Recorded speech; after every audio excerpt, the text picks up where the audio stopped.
Shalom anak-anak, pada pagi ini kita akan belajar kita belajar bagi sebelum itu hari Elsa membawa kita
dan menolong mereka dan memberikan mereka bantuan, yaitu memberikan mereka makanan.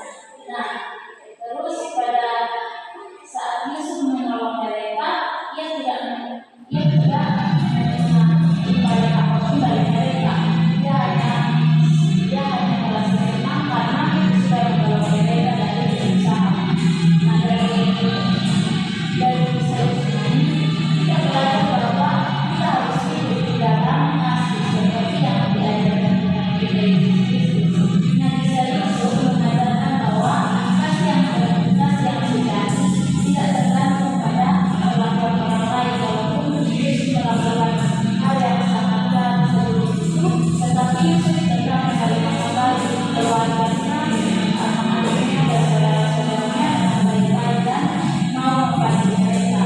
Nah, dari kisah Yusuf ini mengajarkan kita bahwa Yusuf tidak membalas kejahatan dengan kejahatan. Justru Yusuf membalas kejahatan yang dikembalikan dan dia tidak dibandingkan terhadap keluarganya. Nah, dari situ Yusuf diajarkan untuk tidak memiliki diri kasih kesombongan, itu bahwa dia yang tadinya berarti yang sudah bisa segalanya, tapi Yusuf belajar bahwa dia harus menjadi seorang yang berhati, seorang yang suka berbagi, seorang yang bisa mengasihi sesama. Nah, dari kisah ini mengajarkan kita bahwa kita harus membantu teman kita yang berusaha, kita harus membantu teman kita walaupun itu tidak dibilang baik buat sesama, tetapi kita mau dalam keputusan hati kita membantu orang lain. Nah, itu dari kasih yang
Moses di rumah, di bisa diberitahu walaupun itu tidak dilihat orang lain, tapi itu dari kesimpulan hati kita dan sudah dilakukan. Nah, misalnya kita dari sini dan kita boleh tulis referensi adik-adik dan edukasi yang sudah ada dan dilakukan itu apa sih?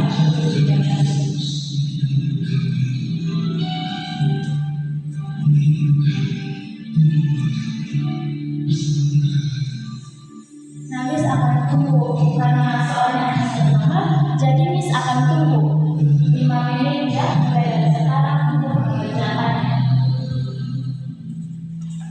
Kalau sudah selesai,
adik Elsa boleh mengambil kesimpulan bahwa saya harus lebih rendah hati, saya harus diam, saya harus diam dan merealisasikan diri saya. Apakah saya bisa mengendalikan diri saya atau tidak? Di saat situasi yang mungkin menjadikan saya, bikin emosi saya tetap rendah hati atau tidak? Nah, itu kembali kepada adik Elsa sendiri, supaya adik Elsa boleh mengampuni orang tersebut. Walaupun kata mengampuni itu sudah sering kita dengar di mana-mana, dan mengampuni itu sulit untuk kita lakukan karena masih ada dendam yang kita simpan, masih ada irisan yang kita simpan. Walaupun hal mengampuni itu tidak gampang untuk kita jalani, tapi Tuhan Yesus sudah mengajarkan kepada kita bahwa tentang hal mengampuni, bahwa kita sebagai manusia tidak boleh menyimpan dendam antara satu dengan yang lain. Kita harus melakukan hal kasih itu terhadap sesama kita. Kita tidak boleh berlebihan, kita tidak boleh membenci sesama kita dengan sekeras kita. Walaupun mereka sedang menyakiti kita, kita tetap bersikap diam, kita merealisasikan diri kita. Apakah yang kita ucapkan ini dengan orang tersebut atau justru niat kita itu baik kepada orang tersebut, tetapi orang tersebut menanggapnya tidak baik. Nah, itu tergantung dari orang tersebut. Apakah dia juga sudah melakukan hal itu dengan baik, sehingga itu kembali kepada diri kita masing-masing. Nah, dari kedua orang ini kembali kepada kita bahwa kita harus saling mengasihi sesama. Kita tidak boleh saling marah-marah, emosian satu sama lain sampai dendam dan tidak mau bohong satu dengan yang lain. Itu sangat-sangat berat buat kita untuk mengampuni, tetapi Tuhan Yesus mengajarkan kepada kita untuk saling mengampuni. Jadi mulai sekarang adik Elsa, walaupun berat untuk adik Elsa, tapi Tuhan mengajarkan kepada kita bahwa kita harus kuatkan hati kita. Tuhan tahu niat hati kita, niat baik kita kepada sesama kita, walaupun itu sakit bagi kita yang sudah dilakukan Tuhan kepada kita, tetapi kita harus merespon itu dengan baik supaya kasih yang diajarkan Tuhan Yesus itu kita boleh terapkan dalam kehidupan kita dalam sehari. Nah, itu jawaban dari Miss untuk adik Elsa. Nah, nanti setelah ini adik Elsa boleh ambil hadiah di Miss ya setelah kelas ini. Nah, hari ini kelas kita sampai pembelajaran kita pada hari ini sampai di sini. Dan satu hal yang mau Miss katakan bahwa kehidupan ini hanya sementara, kita di dunia ini sementara. Hal yang kita lakukan di dunia ini hanya sebagai formalitas yang hanya lalu begitu saja. Yang sudah kita lakukan itu akan berlalu terus, itu tidak akan berulang kembali ke masa yang akan datang. Tetapi bagaimana kehidupan kita sendiri ini kita boleh merencanakan sesuatu yang baik dalam kehidupan kita. Kita harus ada planning di masa depan. Apa yang harus saya lakukan? Apa yang harus saya buat pada masa yang akan datang di masa depan nanti? Walaupun itu masih dalam benak kita harus pikirkan itu mulai dari sekarang, supaya pada saat nanti kita ini sudah berada di kehidupan kekal bersama dengan Tuhan Yesus, kita tidak lagi bingung. Saya mau buat apa ya? Saya mau lakukan apa? Selama di dunia saya tidak acuh begitu. Saya tidak bisa meresponi kebaikan Tuhan dalam hidup saya. Jadi apakah saya sudah layak di hadapan Tuhan atau belum? Nah, itu menjadi kebingungan bagi kita pas kita sudah menghadapi suatu kesulitan, suatu masalah. Itu menjadi kebingungan bagi kita, itu terasa berat